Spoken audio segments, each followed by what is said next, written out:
कश्मीर के नौगाम से इस वक्त की बड़ी खबर आपको बता दें कि नौगाम पुलिस स्टेशन के अंदर ब्लास्ट हुआ है। विस्फोटक की जांच करते हुए ये धमाका हुआ। सैंपल लेते वक्त विस्फोट हो गया। अमोनिया नाइट्रेट की सैंपलिंग की जा रही थी। बेहद अफसोसनाक ये खबर सामने आई। 9 लोगों की मौत की खबर है।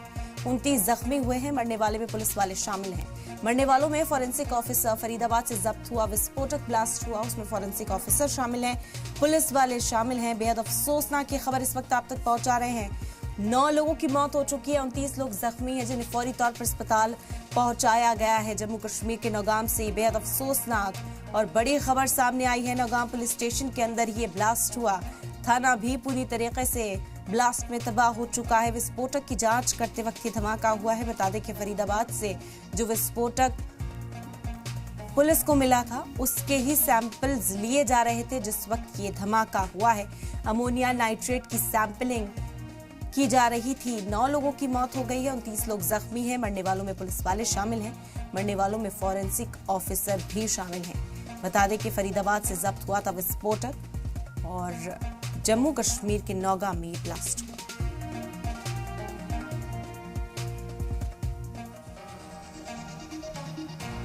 नौगाम धमाके पर जम्मू कश्मीर पुलिस का बयान भी सामने आया। अमोनिया नाइट्रेट की जांच के दौरान ये धमाका हुआ है। धमाके के पीछे कोई दहशतगर्दाना हमला नहीं है।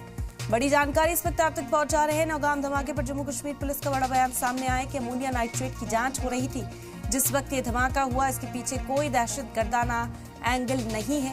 यहाँ पर विस्फोटक रखा हुआ था। फॉरेंसिक ऑफिसर उससे सैंपल ले रहे थे जिस वक्त ये ब्लास्ट हो गया। नौगाम धमाके पर जम्मू कश्मीर पुलिस का भी बयान सामने आ चुका है। अमोनिया नाइट्रेट की जांच के दौरान धमाका हुआ है। धमाके के पीछे कोई दहशतगर्दाना हमला नहीं है, लेकिन धमाका इतना जोरदार था कि 9 लोगों की मौत हो गई। और इस खबर पर मजीद जानकारी हासिल करते हुए नुमाइंदा फारूक वानी जुड़ गए इस वक्त हमारे साथ। फारूक, बेहद अफसोसनाक खबर सामने आई, क्या कुछ जानकारी अब तक मिल पाई? देखिए, बिल्कुल निस्संदेही जिस तरीके से ये घटना घटी बीती रात ब्लास्ट हुआ नौगाम पुलिस स्टेशन में और उस बीच उसमें जो है 9 आम जो जवान हैं वो जिनकी मौत हो चुकी हैं और 29 लोग घायल हैं। इसमें एक नायब तहसीलदार भी है और साथ में एक टेलर भी हैं जो कि यहाँ पे स्थानीय टेलर हैं, उसकी भी इसमें मौत हुई है। FSL के कुछ जवान भी हैं इसमें जिनकी मौत हो चुकी हैं और कई घायल हैं।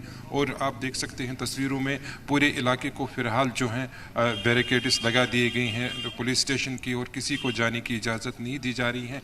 और साथ में ये जो स्थानीय लोग हैं जहाँ पर ये रेजिडेंशियल एरिया हैं तो यहाँ पे किसी को भी फिलहाल जो है अनुमति नहीं दी जा रही है आगे जाने की, क्योंकि अभी बहुत सारी चीज़ों को देखा जा रहा है, बहुत सारे एंगल्स को जो हैं उनको देखा जा रहा है कि किस तरह से ये घटना हुई है। हालांकि ये भी जानकारी आ रही है कि अमोनियम नाइट्रेट जो है जो फरीदाबाद में रिकवर किया गया था तो उसको यहाँ पे लाया गया था, तो उसकी जो है जांच चल रही थी, उसको टेस्ट किया जा रहा था। तो उस बीच ये ब्लास्ट होता है तो उसमें 9 लोगों की मौत होती है और 29 घायल हैं। तो इसमें पुलिस स्टेशन में जो लोग हैं वो भी जो हैं 29 लोग घायल हैं। इसमें पुलिस के जवान भी हैं, जैसे मैंने कहा एक स्थानीय टेलर भी हैं, एक नायब तहसीलदार भी हैं। फारूक, आप समझा पाएंगे आसपास का कितना इलाका, कहाँ तक इसकी इजाज़त पहुंची थी, कितना इलाका मुतासिर हुआ है?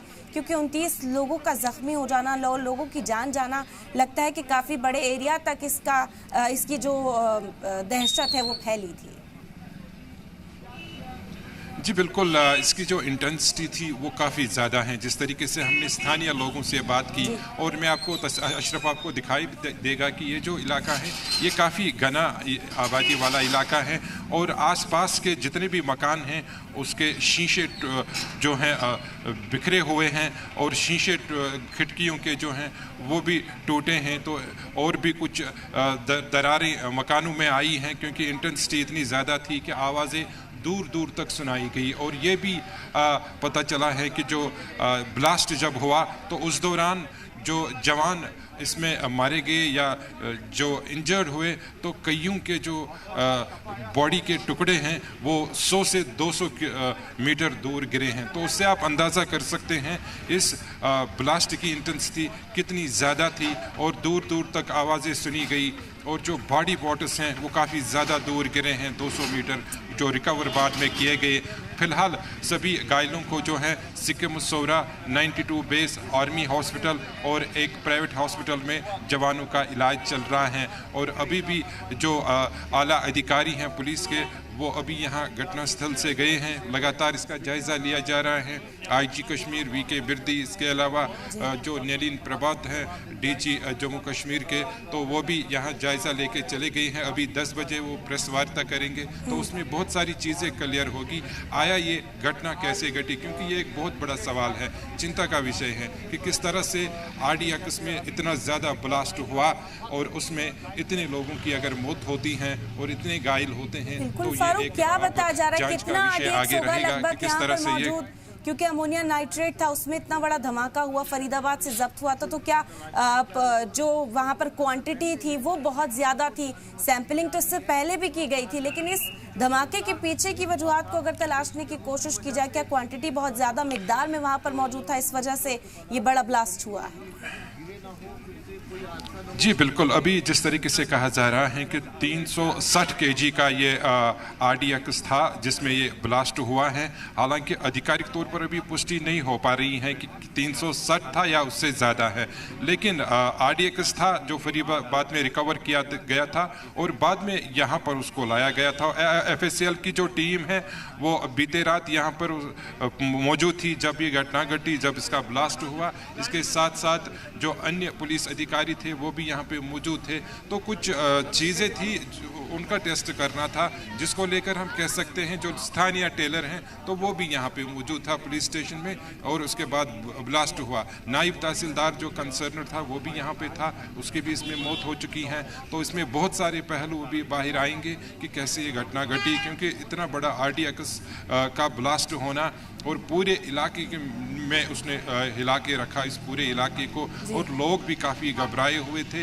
लोगों का हमने कुछ लोगों से भी बात की तो उन्होंने कहा कि जब ब्लास्ट हुआ तो उन्हें लगा कि शायद ऊपर से प्लेन से कुछ बम गिराया हो या कोई विस्फोट गिराया हो, तो ऐसा लग रहा था उनको। तो उन्होंने कहा उस तरह का माहौल उस समय बना हुआ था पूरे इस एरिया में। तो फिलहाल हम कह सकते हैं जब ये ब्लास्ट हुआ तो तब उन्होंने जो कहा कि रात का समय था तो लोग काफ़ी ज़्यादा घबरा गए, और स्थानीय आबादी है, ये पूरा घना आबादी वाला इलाका है, तो शदीद आवाज़ हुई होगी। फारूक, आसपास का इलाका दहला है, वो तस्वीरें भी हम देख पा रहे हैं किस तरह मलबे में तब्दील हो चुका है थाना और उसके आसपास का इलाका।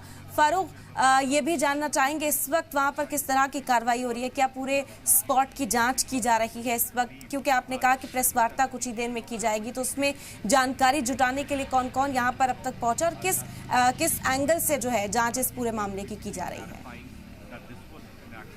देखिए, अभी जिस तरीके से फिलहाल इस मामले की जांच चल रही है, कई पुलिस के आला अधिकारी भी यहाँ पे पहुँचे हैं, और आप देख भी सकते हैं तस्वीरों में कि जो यहाँ एम्बुलेंस भी खड़ी हैं, और इसके अलावा यहाँ के स्थानीय पुलिस जो हैं वो भी यहाँ पे पहुँची हैं, और स्थानीय लोगों की भी काफ़ी ज़्यादा आबादी यहाँ पे जो हैं वो भी जमा हुई हैं, क्योंकि जो मेन रोड हैं इसके जो रास्ते हैं वो जो अंदर जाते हैं पुलिस स्टेशन के, वहाँ सब जगह पे बैरिकेड्स हमें नज़र आ रही हैं, यानी बहुत ही एहतियात के तौर पर इसको देखा जा रहा है। और अभी जिस तरीके से जो लोग हैं वो बाहर हैं, इसके साथ साथ जो पुलिस की टीमें हैं या फिर FSL की टीमें हैं वो भी इस मामले को देख रही हैं। पुलिस स्टेशन क्योंकि थोड़ा नीचे हैं, ज़मीन से नीचे हैं, तो जब ब्लास्ट हुआ है तो उसी की वजह से ज़्यादा डैमेज हुआ है। तो अभी आंकड़ों के बारे में हम जो फिलहाल आधिकारिक तौर पर 9 लोगों की मौत हो चुकी हैं,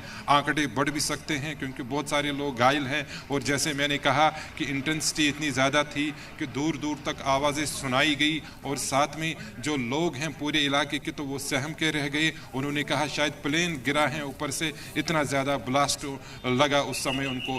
और उसके बाद ये पता चल रहा है कि जो RDX हैं जो फरीदाबाद से लाया गया था उसकी टेस्टिंग हो रही थी, उसके टेस्ट सैंपल्स लिए जा रहे थे FSL टीम के द्वारा, लेकिन उसी दौरान ब्लास्ट होता है और FSL के जवान की भी उसमें मौत होती है, कई घायल होते हैं। तो सारे पहलू को देखा जा रहा है। बिल्कुल इंतजार करना होगा फारूक की पुलिस की ओर से क्या कुछ जानकारी दी जाती है। तस्वीर देखिए, एक्सक्लूसिव तस्वीरें सलाम टीवी इस वक्त आप तक पहुंचा रहा है, जहां पर पुलिस वालों की मौजूदगी है और पूरे इलाके की जो है जांच फिलहाल की जा रही है। फारूक, आगे भी आपसे जानकारी हासिल करेंगे। फिलहाल बेहद शुक्रिया तमाम तस्वीरें हम तक पहुंचाने का।